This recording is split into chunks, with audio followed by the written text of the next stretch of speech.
Spectateurs, chers auditeurs, permettez-moi de faire référence aujourd'hui à un article paru dans le Bund il y a 2 jours, c'est-à-dire le 16 septembre 2010. Connaissez-vous Nadine S?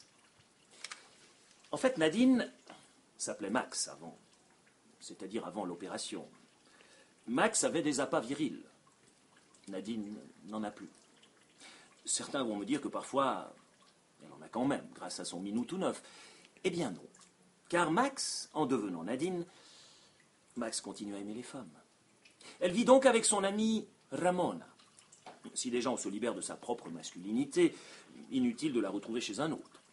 Les amours saphiques, voilà qui motive bien mieux le changement d'organes et permet d'éviter les pannes. Avec Ramona. Ramon eût été plus logique, ne fût-ce que pour tester le nouvel organe, mais non, c'est Ramona. Comme un passé simple.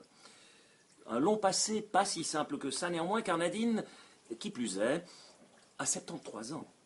Un âge où l'activité sexuelle est débordante, comme tout le monde sait. Donc Max s'est fait transformer en Nadine, honorable lesbienne, pour la modique somme de 42 730 €. Payés évidemment par la caisse maladie.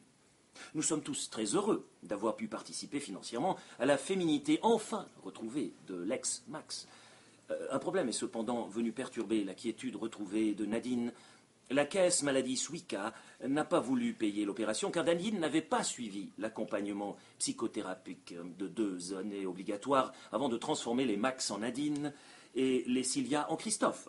Heureusement, la Cour européenne des droits de l'homme a donné raison à Nadine et condamné la caisse à passer à la caisse, car elle aurait bafoué le droit de Nadine au respect de sa vie privée. Heureusement, l'article du Bund que je tiens en main ne révèle rien de la vie intime de Nadine et Ramona. Mais pourquoi est-ce que je vous raconte tout ça? Eh bien, cette décision risque d'avoir une influence quant à notre combat contre l'islamisation en Suisse. Si la Cour européenne des droits de l'homme décide ainsi pour les minérats, qu'est-ce que ce sera pour les minarets? Bah, gardons la bonne humeur.